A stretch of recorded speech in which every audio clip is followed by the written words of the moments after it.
ঔটেঙা অলপ ল'লোঁ, এতিয়া অলপ আমি মাছ ল'বলৈ আহিছোঁ।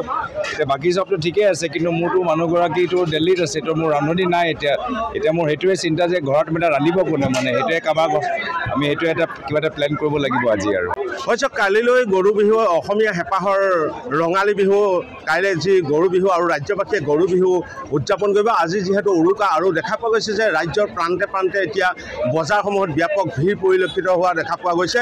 আৰু মোৰ কেমেৰাখনৰ যোগে দেখুৱাব, মই উপস্থিত আছোঁ মেলেং কপাধৰা বজাৰত উপস্থিত আছোঁ। আৰু যিহেতু গৰু বিহু উদযাপন কৰিবৰ বাবে গৰু বিহুৰ যি প্ৰয়োজনীয় সামগ্ৰী, কেৰেলা, বেঙেনা, তিয়ঁহ, যিসমূহ গৰু চাদৰ যিসমূহ বস্তু, সেই বস্তুসমূহ ক্ৰয় কৰিবৰ বাবে ইতিমধ্যে ৰাজ্যৰ প্ৰান্তে প্ৰান্তে বজাৰসমূহত ব্যাপক ভিৰ হোৱা পৰিলক্ষিত হৈছে। আৰু যিহেতু বিহু বজাৰ, বিহু বুলি ক'লে আচলতে অসমীয়াৰ গা 7খন অধিক হয়। আৰু সেই গৰু বিহু উদযাপনৰ বাবে যি বিহু বজাৰ, সেই বজাৰত বিভিন্ন সামগ্ৰী পৰিভৰ ঘটিছে। আৰু সকলোৱে আচলতে বিহু বজাৰলৈ আশা কৰি থাকে যে সকলোৱে যি প্ৰয়োজনীয় সামগ্ৰী, সেই সামগ্ৰীসমূহ ক্ৰয় কৰি তেওঁলোকে বিহু উদযাপন কৰিব। আৰু যিহেতু এতিয়া নিৰ্বাচনৰ সময় আৰু নিৰ্বাচনৰ যি গৰম বতাহ, সেই গৰম বতাহৰ মাজতে কিন্তু অসমীয়াৰ যি বাপতিসাহোন ৰঙালী বিহু উদযাপন কৰাৰ ক্ষেত্ৰত কিন্তু সকলোৱে কিন্তু আজি এই দিনটোত সকলো ওলাই আহিছে। আৰু সকলোৱে যি প্ৰয়োজনীয় যিসমূহ সামগ্ৰী, সেই সামগ্ৰী ক্ৰয় কৰা পৰিলক্ষিত হৈছে। আৰু বিহু বজাৰ বুলি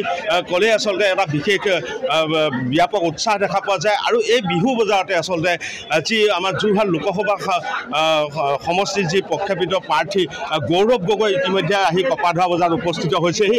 আৰু গৌৰৱ গগৈ দেখা পোৱা গৈছে যে বিভিন্ন সামগ্ৰী ক্ৰয় কৰা তেওঁ পৰিলক্ষিত হৈছে।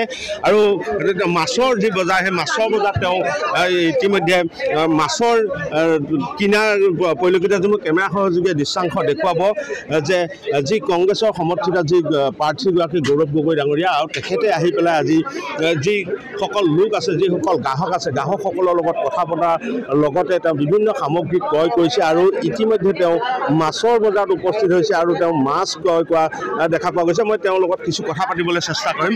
অকণমান বাইদেউ চাই, মোৰ কেমেৰাখনৰ যোগে দৃশ্যাংশ দেখুৱাই আছে যে তেওঁ মাছ ক্ৰয় কৰিবৰ বাবে তেওঁ মাছৰ বজাৰত উপস্থিত হৈছে। মই তেওঁলোকক প্ৰথমতে আপোনাক ৰঙালী বিহুৰ শুভেচ্ছা জনালোঁ। ধন্যবাদ, আপোনালৈ থাকিল। আজি বিহু বজাৰ কি সামগ্ৰী ক্ৰয় কৰিছে? নাই, আমি অলপ শাক পাচলি ইতিমধ্যে আমি ল'লোঁ, ঔটেঙা অলপ ল'লোঁ, এতিয়া অলপ আমি মাছ ল'বলৈ আহিছোঁ।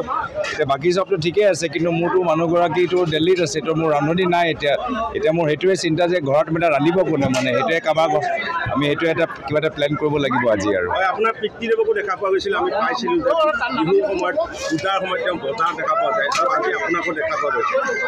না, তেওঁ খাই মানে তেওঁলোকৰ খুব মানে বেলেগ মাছ চাছ খাই খুব ভাল পায়।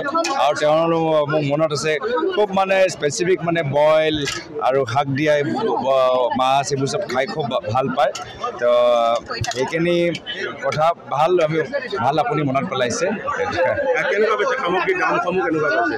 নিশ্চয় দামটোতো বাঢ়িবই, কিন্তু আজি বিহু বতৰত মানুহবোৰ দামত ইমান আজি গুৰুত্ব দিয়া নাই। কাইলৈ 2-3 দিনৰ পিছত আকৌ মানুহবোৰ গুৰুত্ব দিবলৈ আৰম্ভ কৰিব। এতিয়া বিহু আনন্দত এতিয়া চবেই এতিয়া এইবোৰ চব কথাবোৰ ইমান আঁতৰত ৰাখিছে, মনৰ ইমান গুৰুত্ব দিয়া নাই, কিন্তু পিছত নিশ্চয় দামটোতো বাঢ়িছে, এইটো সকলোৱে আমি অনুভৱ কৰিছোঁ।